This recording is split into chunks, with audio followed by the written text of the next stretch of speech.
le 30 novembre, c'est 30 novembre à Luanda. Nabengisi bino ba Luanda ba Gauloise amoureux à bonne musique. Faire rigoler avec toute son équipe. Tozalana tous ces petits sabino kala. Tout ce qui est liquide, on boit en commençant par l'eau. Tobengisi bino boya to bino ensemble. C'est 30 novembre à Luanda avec Bagolois. Kitoko.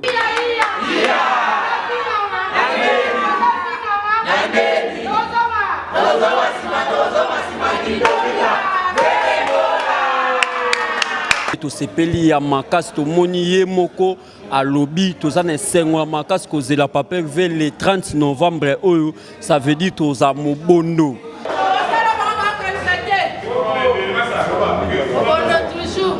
Po bana Luanda baza vraiment na nzala ya Papa Hervé makasi. Donc Papa Hervé tanga zoya Luanda a préparé biso ba biloko moko bo mululu moko boye. Po bana Luanda batika vraiment tomber po toko sa bango kao po tembe sila. Bato bana nzala ya faire rigoler na kati monde entier. Tole baka Angola Luanda te. Mais il y a des gens qui vont utiliser Libanda. Ba ko passer ba faire ya na bango na kati Angola. Donc to boyo ya faire rigoler Jésus ne sayo beta na kati Angola. Bana nzala ya yoka. Babi mobondo mingi olobeza te leader azaka moko to ebi Papa Hervé. Parce que Marambo ya Papa Hervé raté tous les calendriers na donc qui échoue raté. To ebe ke biso na Angola to okuta na papa roya o sepesa biso.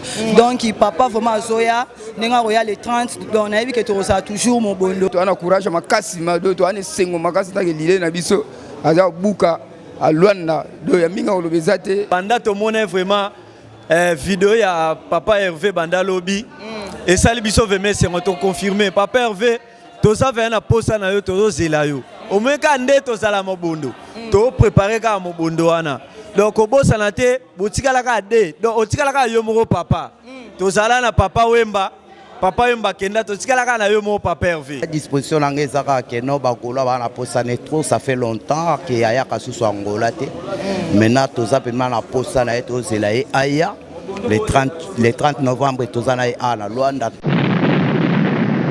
Tozela ke banda kala to lela kambe nzamba ki kolela na biso pa ki kolela na biso afongoli biso motema.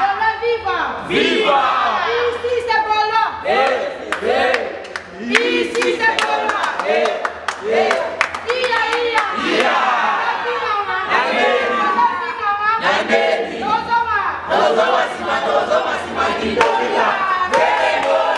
tolia bilei wana kala a se plus biso kala donc tozana nzala ya makasi donc photo mona makamboyo o to ratana banebele tozala penza ya kotonda neti nga maboye na lala ya nzala Papa Hervé inspiration ngeza na ka de tonda no tika Papa Yemba donc quand on va papa zane bien poser la kimia donc bespo mona na stade de martyr ah ouais la mieux que wana